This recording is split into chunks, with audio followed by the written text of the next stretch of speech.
Yap, kembali lagi masih bersama saya Sultan Rifandi dan juga Mas Erik hanya di Interfaith Mata Milenial Indonesia TV, matanya Indonesia. Tadi Mas Erik sudah memperkenalkan aktivitasnya, latar belakang pendidikannya, base activity dan segala macamnya.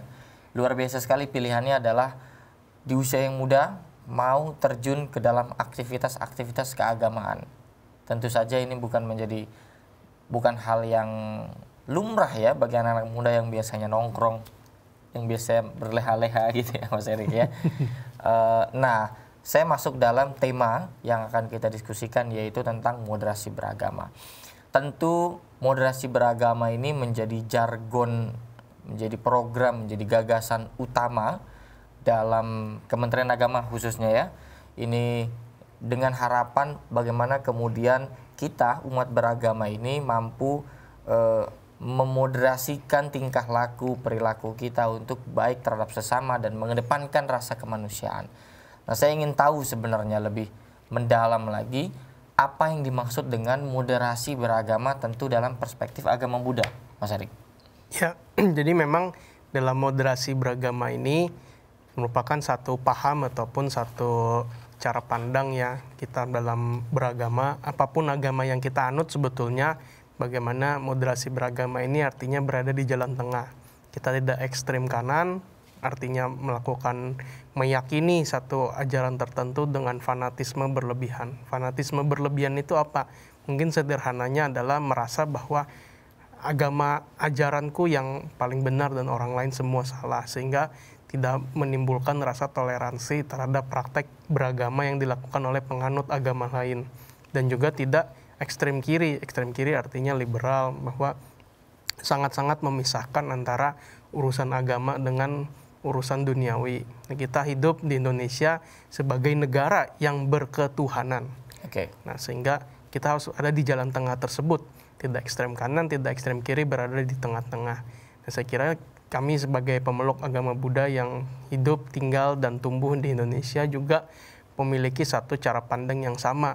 Bagaimana mempraktekkan dharma yang diajarkan oleh Sang Buddha ini, kita tidak ekstrem kanan, tidak ekstrem kiri. Kita terus-menerus menanamkan nilai-nilai toleransi, menanamkan nilai-nilai perdamaian, menanamkan nilai-nilai kesukacitaan kita, bagaimana bisa mewujudkan hal-hal yang positif di dalam praktek beragama Buddha yang ada di Indonesia ini. Menurut Mas Erik, penting nggak sih sebenarnya kita mengkampanyekan moderasi beragama di Indonesia? Moderasi beragama buat saya bukan hanya penting lagi, tapi ini sudah menjadi nilai dasar kita sebetulnya. Sebetulnya para pendiri bangsa kita sudah menyampaikan persatuan Indonesia. Bagaimana mereka sadar bahwa republik ini ketika berdiri ada begitu banyak masyarakat yang tinggal di dalamnya, begitu banyak latar belakang, begitu banyak sukunya, agamanya, rasnya, antar golongannya, dan lain sebagainya. Oleh karena itu, persatuan Indonesia yang harus kita wujud nyatakan prakteknya dengan moderasi beragama ini menjadi penting. Menjadi satu nilai yang buat saya menjadi fondasi ya, bahwa ketika semua masyarakat Indonesia itu beragama secara moderasi, artinya moderasi beragama itu betul-betul dipraktekkan, maka perdamaian, kemudian kerukunan, ini saya yakin akan terus terwujud dalam kehidupan berbangsa dan bernegara kita. Tapi adakah maksudnya masyarakat beragama Buddha yang cukup ekstrim pemahamannya? Saya kira di semua agama pasti selalu ada kelompok yang memiliki atau menganut nilai-nilai secara fanatik ya, atau ada fanatisme sempit. Dalam arti dia merasa, oh ajaran yang saya lakukan ini yang paling benar, ajaran orang lain salah, sehingga tidak ada toleransi terhadap praktek ajaran lain.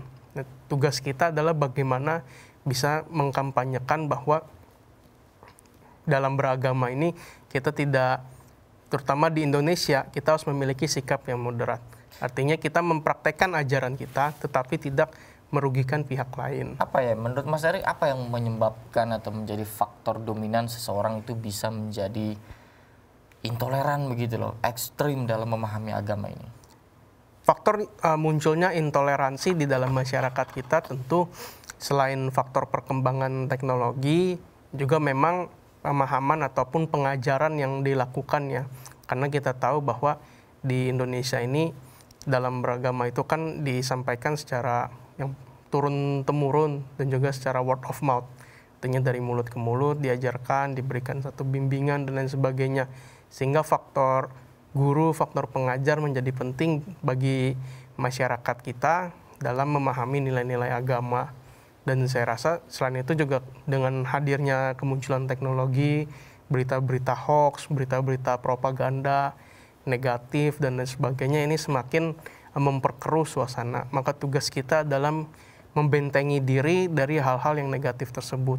Dengan apa? Dengan moderasi beragama. Dengan moderasi beragama. Nah, kalau dari ajaran agama Buddha sendiri ya, maksudnya menyikapi terhadap kaum-kaum yang ekstrim, yang intoleran ini seperti apa kira-kira? Ya, jadi memang Sang Buddha pernah menyampaikan dalam Brahmajala Sutta, dalam Digha Nikaya 1 yang terdapat di Sutta Pitaka, dalam Tripitaka, baik itu berbahasa Pali maupun Sanskerta, Sang Buddha pernah menyampaikan kepada murid-muridnya. Kurang lebih kata-katanya demikian, "Hai muridku, bila mana ada seseorang yang mencela diriku, mencela dharma yang kuajarkan, mencela sangha murid-muridku, janganlah karena hal itu membuatmu marah, membuatmu benci, membuatmu memusuhi dirinya. Tetapi sebaliknya, bila ada orang yang kemudian memuji-muji diriku, menyanjung-nyanjung dharma ajaranku, kemudian memuja-muja sangha secara berlebihan, janganlah karena hal itu membuatmu kemudian menjadi lupa diri atau kemudian menjadi terbang." Nah, Sang Buddha dari 2500 tahun yang lalu sudah menyampaikan kepada umat manusia bahwa kita dalam beragama itu harus seimbang. Artinya kalau dipuji tidak terbang, dicaci tidak tumbang. Nah, ini yang menjadi penting dan menjadi nilai-nilai kita dalam beragama secara moderat. Jadi artinya memang di dalam ajaran agama Buddha itu sendiri tidak ada yang pernah mengajarkan untuk fanatisme menjadi fanatik berlebihan. itu ya. Betul. Dan saya pikir di semua agama juga tidak ada yang akan mengajarkan klaim kebenaran itu ya semata-mata meyakini bahwa agamanya benar silahkan, tapi pada akhirnya menyalah-nyalahkan yang lain pun itu tidak pernah diajarkan di agama-agama apapun ya. Ya Mas Erik, termasuk agama Buddha juga Mas Erik. Iya, betul sekali. Oke. Jadi memang pesan yang harus kita ambil adalah jangan sampai kita sampai pada titik mengkafir-kafirkan. Itu gimana tuh Mas Erik? Ya, saya terus terang tidak bisa komentar terlalu banyak soal mengkafir-kafirkan karena saya juga tidak paham secara substantif ya. Tapi buat saya, kami di pemeluk agama Buddha, bagaimana kita ketika melihat orang yang tidak seagama sama dengan kita nih, kita tetap bisa memancarkan cinta kasih kepada mereka. Karena dengan kita mewujudkan cinta kasih yang universal, bagaimana kita bisa memancarkan, ingat loh, walaupun dia tidak saudara seagama dengan kita, tapi dia tetap saudara setanah air kita, sama-sama orang Indonesia. Bahkan sekalipun mungkin kita sedang merantau di luar negeri, ingat loh, walaupun dia mungkin bukan saudara setanah air kita, mereka tetap saudara kemanusiaan dalam kita, tetap saudara yang harus kita bisa menjaga bagaimana kerukunan, bagaimana bisa menjaga toleransi, perdamaian dengan seluruh umat beragama. Saya kira itu. Jadi tanahnya sama-sama Indonesia, langitnya sama-sama langit Indonesia, kan gitu kira-kira ya Mas ya. Oke Mas Erik, tapi pernah nggak Mas Erik sebagai umat Buddha gitu ya, dan atau secara kelembagaan mencatat atau adakah datanya yang masih ada diskriminasi yang terjadi di umat Buddha? Ya tentu saya sebagai umat Buddha dalam hal ini ingin menyampaikan juga kepada pemerintah baik di tingkat pusat maupun pemerintah daerah bahwa sampai hari ini kami umat Buddha masih belum terpenuhi hak-hak pendidikannya, terutama di pendidikan dasar dan menengah. Apa itu? Yaitu yang tertuang di dalam Undang-Undang 20 tahun 2003 pasal 12 ayat 1A, di mana dalam undang-undang tersebut mengamanatkan kepada setiap sekolah umum, khususnya sekolah-sekolah negeri, bahwa setiap peserta didik berhak mendapatkan pendidikan agama dan diajar oleh pendidik yang seagama. Artinya, bila ada di satu sekolah, bahkan hanya ada satu murid beragama Buddha sekalipun, harus ada satu guru beragama Buddha untuk mengajarkan pendidikan agama Buddha. Tetapi faktanya, hingga saat ini, masih ada 7.927 sekolah punya murid beragama Buddha, tapi nggak ada guru agama Buddhanya. Kenapa hal ini bisa terjadi? Karena tidak adanya goodwill dari pemerintah daerah untuk mengangkat guru-guru beragama Buddha.